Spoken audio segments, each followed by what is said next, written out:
مشکوٰۃ شریف کی حدیث مبارکہ ہے، میرے کریم آقا علیہ الصلوۃ والسلام نے فرمایا، آپ فرماتے ہیں ایک دفعہ جبریل امین میری بارگاہ میں حاضر ہوئے اور آ کے عرض کرتے ہیں کہ یا رسول اللہ صلی اللہ علیہ وآلہ وسلم، قسم ہے اس ذات بابرکات کی جس نے آپ کو نبی برحق بنا کر مبعوث فرمایا۔ یا رسول اللہ، اللہ کے بندوں میں سے ایک بندہ 500 سال تک ایک پہاڑ کی چوٹی پر اللہ کی عبادت کرتا رہا۔ اس پہاڑ کو سمندر نے گھیر رکھا ہے، چاروں طرف سے سمندر کا پانی ہے، تو اللہ تعالیٰ نے اس کے لیے ایک چشمہ پانی کا جاری فرما دیا، میٹھے پانی کا، اور ایک انار کا درخت لگا دیا جس کے اوپر روزانہ نئے پھل لگ جاتے، اور وہ شخص اس چشمے پر آتا، تازہ پانی کے ساتھ وضو کرتا، پانی نوش فرماتا، اور اس تازہ پھل کو، انار کو کھا کر اپنی بھوک کی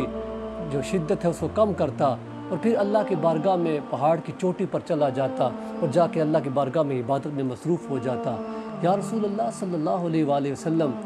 اس شخص اللہ کی بارگاہ میں دعا کرتا رہتا، اے مالک کائنات، جب اس دنیا سے میں چلا جاؤں تو میرے جانے کے وقت جب میرے ایمان کی حالت میں مجھے اس دنیا سے اٹھایا جائے، اور جب میں دنیا سے جاؤں تو میں سجدے کی حالت میں ہوں، مجھے اس دنیا سے اٹھا لیا جائے۔ اور دوسرا وہ کرتا، یا رسول اللہ، اللہ کی بارگاہ میں یہ دعا کرتا، اے مالک کائنات، میرے اوپر کسی قسم کا عذاب مسلط نہ کیا جائے، اور کل بروز قیامت بھی مجھے سجدے کی حالت میں ہی اٹھایا جائے۔ یا رسول اللہ، میں جبریل امین عرض کر رہے ہیں، جبریل کہتے ہیں یا رسول اللہ، جب میں زمین پر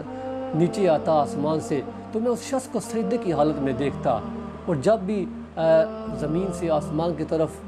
عروج کرتا تو میں اس کو سجدے کی حالت میں ہی پاتا، تو مجھے یہ یقین تھا کہ جس حالت میں ہے تو اس کو اللہ تعالیٰ سجدے کی حالت میں ہی اس دنیا سے اٹھائے گا۔ تو اللہ کریم اس کی دعا کو قبول فرما لیا، اس شخص کی دعا قبول ہو گئی، اللہ کریم نے اس کو سجدے کی حالت میں ہی اس کو موت نصیب کی، اور کل قیامت کے دن وہ اللہ کی بارگاہ میں حاضر ہوگا، اور اللہ کریم فرمائے گا کہ اس شخص کو میری رحمت کے صدقے جنت میں داخل کر دیا جائے۔ تو وہ شخص اللہ کی بارگاہ میں عرض کرے گا، اے خالق کائنات، کیا میرے اعمال اس قابل نہیں ہیں کہ میرے اعمال کے بل بوتے پر مجھے جنت میں داخل کیا جائے؟ تو اللہ کریم اس شخص کو واپس بلائے گا اور عرض کرے، پوچھے گا، کہا جائے گا کہ اس شخص کے اعمال کو ایک ترازو کے ایک پلڑے میں رکھا جائے، اور دوسری طرف میری نعمتوں میں سے صرف ایک نعمت، اس کی آنکھ جو ہے، اس کو رکھا جائے اور وزن کیا جائے۔ جب فرشتے اس کے اعمال کا اور اللہ کی ایک نعمت کا وزن کریں گے تو وہ اللہ کی ایک نعمت اس کے 500 سال کی عبادت سے وزنی ہو جائے گی۔ تو اللہ کریم فرمائے گا، شخص کو ابھی جہنم کی طرف لے جاؤ، تو فرشتے گھسیٹ کر جب اس کو جہنم کی طرف لے کر جانے لگیں گے تو وہ شخص اللہ کی بارگاہ میں عرض کرے گا، اے خالق کائنات، کیا تو مجھے اب اپنی رحمت کے صدقے جنت میں داخل نہیں کرے گا؟ تو اللہ کریم اس شخص کو واپس بلائے گا، اس شخص کو واپس لایا جائے گا، اور اللہ کریم فرمائے گا،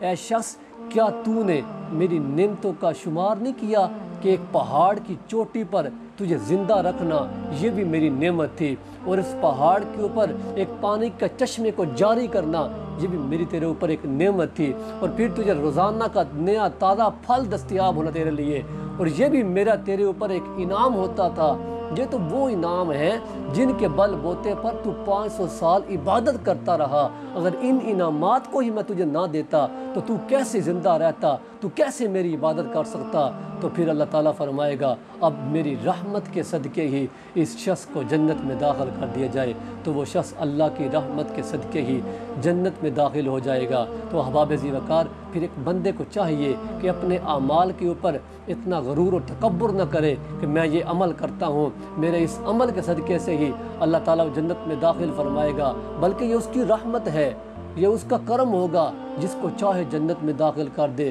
جس کو چاہے دوزخ میں داخل کر دے۔ لیکن بندے کو اعمال ترک نہیں کرنے چاہیے، بندے کو اچھے اعمال کرتے رہنا چاہیے۔ یہ نہیں کہ بندہ اعمال کو ترک کر دے، لیکن یہ بھی نہیں کہ بندہ ان اعمال کو یہ سمجھ بیٹھے کہ میں ان اعمال کے بل بوتے پر ہی جنت میں داخل ہو جاؤں گا۔ ہر وقت اللہ کی بارگاہ میں توبہ و استغفار کرتے رہنا چاہیے، اور اللہ کی بارگاہ میں عجز و نیاز کا پیکر بن کر رہنا چاہیے، تاکہ اللہ تعالیٰ اس کو اپنی رحمت کے صدقے ہی اس کا بیڑا پار کر دے۔ وما علینا الا البلاغ المبین۔